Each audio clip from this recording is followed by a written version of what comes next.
Behind the scenes, behind the lines, inside the stories others won't tell. The Morning Insiders. A suburban woman says her severe anxiety caused her to panic and fall for a scam. They convinced her she was fixing a fraudulent transaction, but in reality, she was helping them steal tens of thousands of dollars. Now, she's sharing her story with Morning Insider Tim McNicholas to hopefully warn others. We used to ride when we were younger. Joanne Turek is sorting through her old clothes and keepsakes. She doesn't want to sell them, but she's trying to pick up extra funds however she can.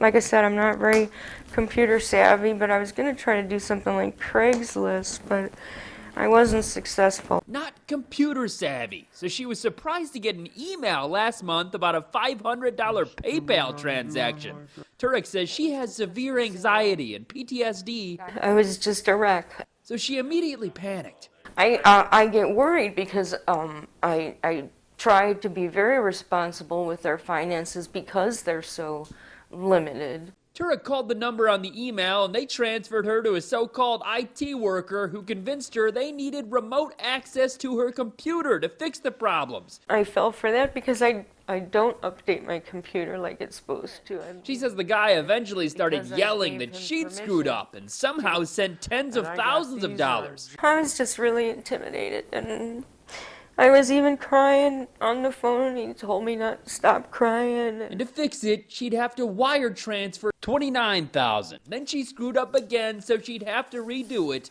It was just awful. And I can't believe I fell for it. I was so stupid. They also convinced her to log on to her bank account to check the transactions, and she later realized they'd taken out cash advances with high interest, digging an even deeper hole. At this time in my life, they've just ruined us. I mean, we get by, but it's tough. And disability, I mean, I'm very grateful to get that, but, you know, it's not really enough to live on. She says she takes the blame for giving them access. You know, if it has to go, it has to go. But she wonders why the Baxter Credit Union allowed the cash advances.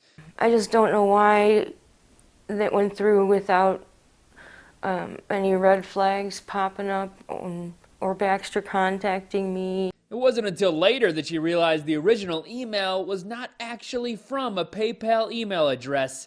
A lesson she learned the hard way. Tim McNicholas, CBS 2 News.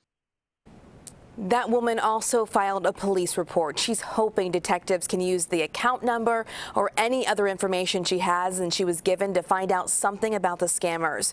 We've reached out to Baxter Credit Union with several questions and they have not got back to us yet. The Morning Insiders uncover a lot of scams. For full coverage, download our new app and look for the section called Morning Insider.